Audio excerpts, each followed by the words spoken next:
तो गाइस क्या हो अगर मैं कहूँ भारत में आज भी एक ऐसा गांव मौजूद है जहां पे अगर कोई 7:15 बजे के बाद अपने घर से बाहर निकले तो उस गांव का सांप भी जान ले लेता है। भाई होप आपको ये स्टोरी पसंद आएगी, तो वीडियो को शुरू करें। हमेशा की तरह शुरू से शुरू करते हैं। तो ये बात है सोहम नाम के लड़के की, जो बचपन से अपने पिता के साथ शहर में रहता था, जिसका गांव उत्तर प्रदेश के मथुरा शहर के छोटे से गांव रतौड़ी में पड़ता था, जहाँ पे उसका एक पुश्तैनी मकान था, जहाँ पे उसके चाचा चाची दादा दादी आदि लोग उसके परिवारजन वहाँ पे रहते थे।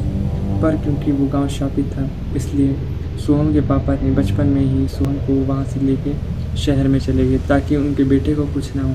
सोहम अपने पापा के साथ बार बार अपने गांव जाने का जिद करता था, पर सोहम को इस बात का ज़रा भी डर नहीं था कि गांव में जाने से उसके साथ क्या घटित हो सकता है, क्योंकि वो एक शापित गाँव था। सोहम अब लगभग 30 साल का हो चुका था, अच्छी खासी नौकरी करने लग गया था।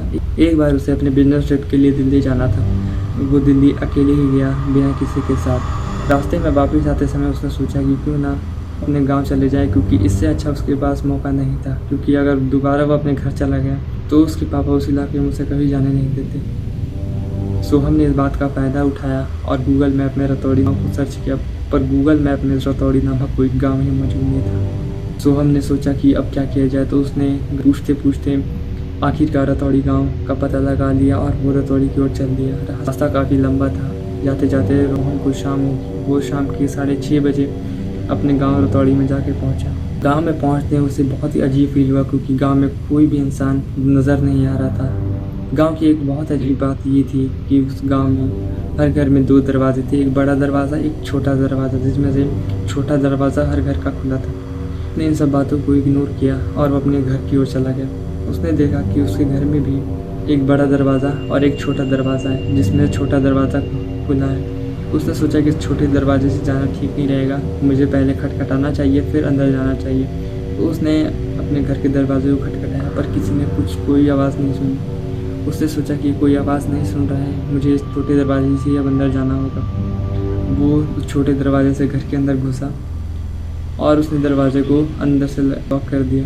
जैसे ही वो घर के अंदर गया, उसके चाचा चाची उसके दादा दादी बहुत खुश हुए सोहम को देखकर, क्योंकि वो उसे काफ़ी सालों बाद देख रहे थे, क्योंकि बचपन में ही सोहम के पापा उसे लेकर शहर चले गए थे। सोहम अपने चाचा चाची से बात ही कर रहा था कि 7:15 बज गए और गांव के क्लॉक टावर से अलार्म की आवाज़ आनी शुरू हो गई। सोहम ने पूछा कि क्या बात है चाचा, आप क्यों इतने डरे हुए हैं। सोहम ने कहा कि ये गाँव शापित है, यहाँ पे हर रात 7:15 बजे काकूड़ा नाम का भूत गांव में आता है, घर के पास से गुजरता है, और जिस घर का दरवाज़ा बंद हो उस घर के किसी एक मर्द की वो जान ले लेता है। सोहम ने जैसे ही बात को सुना उसके रोंगटे खड़े हो गए। उसने सोचा कि उसने भी अपने घर के दरवाजे को अंदर से बंद किया है। वो अपनी गलती छुपाने के भागते हुए दरवाजे की ओर बढ़ा। उसे अपने दरवाजे के पास से एक बहुत भयानक गुर्राने की आवाज़ आती है।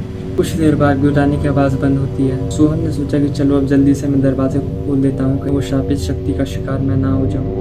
वो जैसे ही दरवाजे की ओर बढ़ता है, दरवाज़ा अपने आप ही खुल जाता है, और जो सोहम ने दरवाजे को बाहर देखा वो कोई इंसान नहीं था। उसने देखा कि मच्छर भी मिला रहे हैं, और साथ ही दो नीले रंग के सड़े हुए पाँव ऊपर दरवाजे के पास लटके हुए हैं। उसके बाद उसने देखा कि ये पाँव सड़ा हुआ तो है, पर ये कोई और नहीं बल्कि काकूड़ा था। काकूड़ा कोई और नहीं, उस गांव का शैतान था, जो कि हर रात लोगों के घरों की ओर से गुजरता था, और जिस घर का दरवाज़ा बंद होता था घर के किसी एक मर्द की वो जान ले करता था। सोहम ने जैसे उस डरावने भूत को देखा, उसके पसीने छूटने लगे और वो पीछे की तरफ मुड़ के जोर से भागा। इससे पहले ही वो घर के अंदर पहुंचता, काकूड़ा ने उसकी पीठ पे अपने हाथ से प्रहार किया और सोहम बेहोश होकर गिर गया। जब सोहम की आंख खुली, उसने देखा कि उसके पीठ पे एक बड़ा सा कुबड़ निकल चुका है।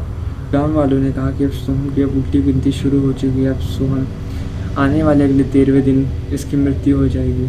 सोहम इस बात को सुनकर बहुत ही डर गया और वो उसी रात गांव से बाहर निकल गया अपने दोस्त के पास। उसके दोस्त ने उसको सलाह दी कि ऐसी बात है तो मेरे जान पहचान के तांत्रिक को लेके चल। सोहम अपने दोस्त के साथ उस तांत्रिक को गाँव में लेकर आया। तांत्रिक ने वचन दिया कि मैं सोहम को बिल्कुल ठीक कर दूंगा। सोहम के चाचा ने बताया कि गांव वालों की जान लेने वाला वो काकूड़ा गांव के पीछे वाले खेत में एक बिचुका के पास रहता है। सोहम उस तांत्रिक के साथ उस स्थान पर पहुंच गया जहां पे काकूड़ा रहता था। 7:15 बजने ही वाले थे, काकूड़ा का टाइम होने वाला था गांव में निकलने के लिए। जैसे ही 7:15 बजे क्लॉक टावर पे घंटी की आवाज़ आना शुरू होगी, और उसी वक्त चारों तरफ मच्छरों की भिनभिनाने की आवाज़ भी शुरू होगी। सोहम को पता चल गया कि अब काकूड़ा आने वाला है। जैसे ही मच्छरों की भिनभिनाने की आवाज़ शुरू होती है, काकूड़ा वहाँ पे पहुँच जाता है। उस समय तो ऐसा लग रहा था कि तांत्रिक काकूड़ा का अंत कर देगा। काकूड़ा का कोई कुछ नहीं बिगाड़ पाया। उसने तांत्रिक को वहीं पे मार दिया। ये देखकर सोहम और उसका दोस्त गाड़ी लेकर वहाँ से निकले। अब तो ऐसा लग रहा था कि जैसे सोहम इस गांव से चला जाएगा और ठीक हो जाएगा, पर वो काकूड़ा था। सोहम का अंत निश्चित था, इसलिए वो भाग नहीं पाया।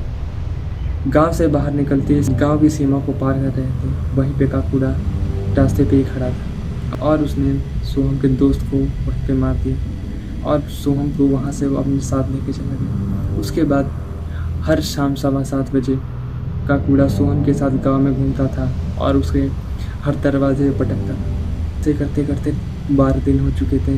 अब था 13वां दिन, जिस दिन सोहम का अंत होने वाला था। गांव वाले सोहम की मदद करना चाहते थे, पर अब होने को कौन टाल सकता था। सोहम ने अगर अपने पिता की बात मान ली होती तो आज वो जीवित होता, अपने पिता के साथ होता, पर सोहम ने अपनी जिद के कारण अपनी जान गंवा दी। अगले ही 13वें दिन काकूड़ा का शव जो सोहम को लगा हुआ था, उससे सोहम की मौत हो जाती है। इसी तरह रतौड़ी गांव में काकूड़ा ने एक और खून को अंजाम दिया। सो गाइस, आई होप आपको मेरी वीडियो पसंद आई होगी। अगर आप ऐसी वीडियोस और देखना चाहते हैं तो हमारे चैनल को लाइक कर देना, शेयर कर देना और सब्सक्राइब करना बिल्कुल मत भूलना। सो गाइस, मिलते हैं किसी नई वीडियो में। Thanks for watching, bye bye guys.